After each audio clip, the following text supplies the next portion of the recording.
Assalamualaikum warahmatullahi wabarakatuh. Selamat datang kembali di channel aku, Ade Wikitama. Untuk kali ini, kita akan mempelajari materi tentang comparison degree. Definition. Comparison degree is a term in English grammar to show comparison.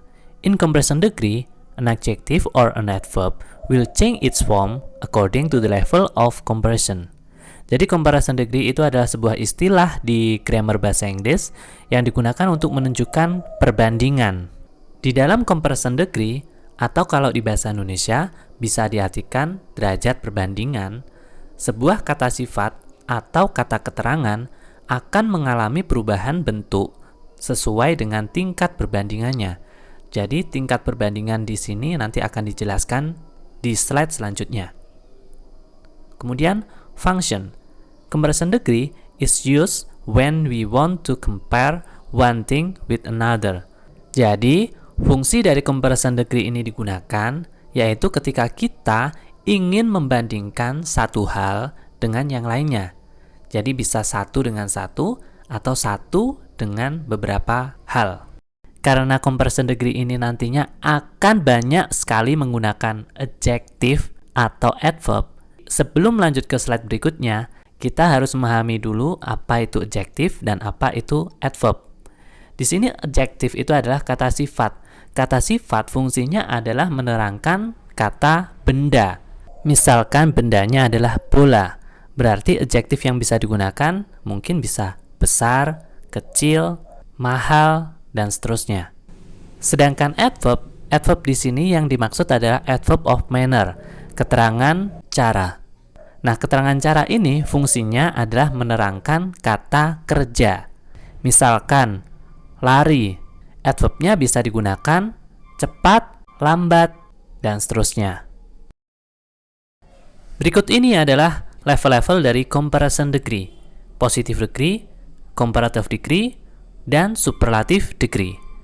Langsung aja agar lebih jelas kita bahas satu persatu. Yang pertama, positive degree.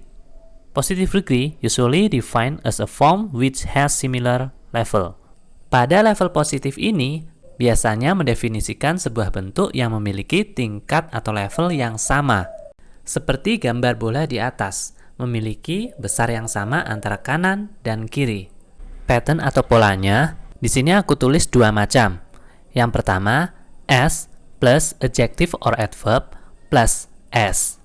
Lalu yang kedua, adjective or adverb plus like. Tapi di sekolah yang biasa digunakan adalah yang pertama.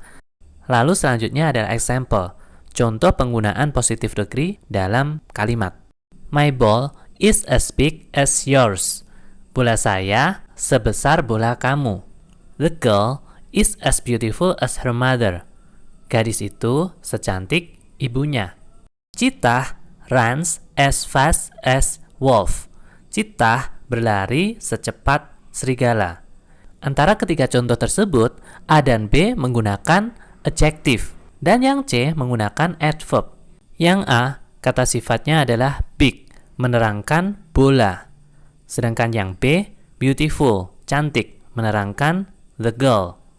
Kemudian yang C, fast, itu sebenarnya fast dengan cepat atau quickly. Itu menerangkan runs, berlari. Cara berlarinya cheetah dengan cepat. Next, yang kedua, comparative degree. Comparative degree usually defined as a form which explains that one object has more level than another.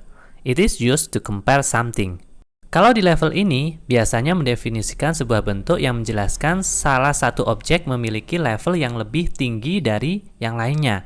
Ini digunakan untuk membandingkan sesuatu. Seperti bola di atas, ada yang lebih besar, ada yang lebih kecil. Pattern atau polanya aku tulis dua juga di sini. Yang pertama, more plus adjective or adverb plus than. Lalu yang kedua, adjective or adverb plus akhiran er plus than. Example-nya sama seperti sebelumnya di level positif tadi, hanya saja di sini ditambahkan lebih dan daripada. Yang A, bola saya lebih besar daripada bola kamu. Yang kedua, gadis itu lebih cantik daripada ibunya. Yang ketiga, cheetah berlari lebih cepat daripada serigala. Untuk penggunaan more atau akhiran er, nanti aku jelaskan di belakang ya. Lalu yang ketiga adalah superlative degree. Superlative degree are used to describe an object which is at upper or lower limit of quality. Jadi superlatif ini untuk mendeskripsikan sebuah objek yang memiliki kualitas atau yang paling. Seperti gambar di atas, ada salah satu bola yang memiliki ukuran paling besar di antara yang lainnya. Ini yang dinamakan superlatif. Pattern atau polanya juga ada dua, yaitu yang pertama, the plus most plus adjective or adverb. Yang kedua, the plus adjective or adverb plus akhiran est. Example-nya masih sama seperti sebelumnya, cuma di sini ditambahkan kata atau paling. Yang pertama, bolaku adalah yang terbesar di kelas ini. Yang kedua, dia adalah gadis yang paling cantik di dalam rumahnya. Yang ketiga, Cita berlari tercepat di hutan. Jika di komparatif tadi ada more dan er, di sini ada most dan est. Nah, penggunaannya akan kita jelaskan di slide berikutnya. Comparison adjective, perbandingan kata sifat. Di sini ada pembagian kata sifat yang short dan long, pendek dan panjang. Short adjective, jadi kata sifat yang memiliki satu suku kata dalam pengucapan. Ingat, suku kata dalam pengucapan ya. Jadi bukan penulisan, karena penulisan dan pengucapan dalam bahasa Inggris itu beda. Biasanya langsung ditambahkan er pada komparatif, lalu est pada superlatif. Di sini ada 3 catatan. Yang pertama, jika kata sifat itu berakhiran huruf e, hanya ditambahkan huruf r atau st. Example, large, larger, the largest. Yang kedua, jika adjektif itu ada 2 suku kata dan menggunakan akhiran konsonan dalam penulisan ditambah huruf y, maka huruf y tersebut hilang dan digantikan ier atau iest. Example, happy, happier, the happiest.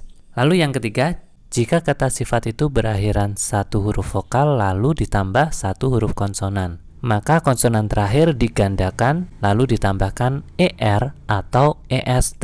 Example, big, bigger, the biggest. Tapi untuk kasus nomor 3 ini jarang sekali ya, jadi nggak semua seperti itu aturannya. Lalu berikutnya adalah long adjective, yaitu kata sifat yang memiliki suku kata 2 atau lebih dalam pelafalan atau pengucapan. Secara umum, di depan kata sifat ditambahkan more untuk komparatif, lalu the most untuk superlatif. Example, fluent, more fluent, the most fluent. Beautiful, more beautiful, the most beautiful. Jadi penggunaan more, the most, akhiran er dan akhiran est itu tergantung adjektif atau adverb-nya. Dan yang terakhir ada special form of comparison adjective. Di sini ada bentuk-bentuk kata sifat yang sudah disiapkan dari sananya, mulai dari bentuk positif, bentuk komparatif, dan bentuk superlatif. Jadi khusus untuk adjektif yang ada di daftar ini sudah tidak lagi ditambahkan more, the most, er, ataupun est. Yang pertama, good itu baik, lalu bad itu buruk, little itu sedikit, much or many itu banyak, far yang atas itu untuk jauh jarak, lalu far yang bawah adalah jauh untuk informasi. Dan itu yang bisa aku sampaikan. Jika ada kendala atau ada yang ingin ditanyakan, kalian bisa langsung tulis di kolom komentar. Terima kasih dan cukup sekian video dari aku. Kita akan kembali dengan video-video berikutnya. Aku Adi Wiktama, this is my way. Wuss.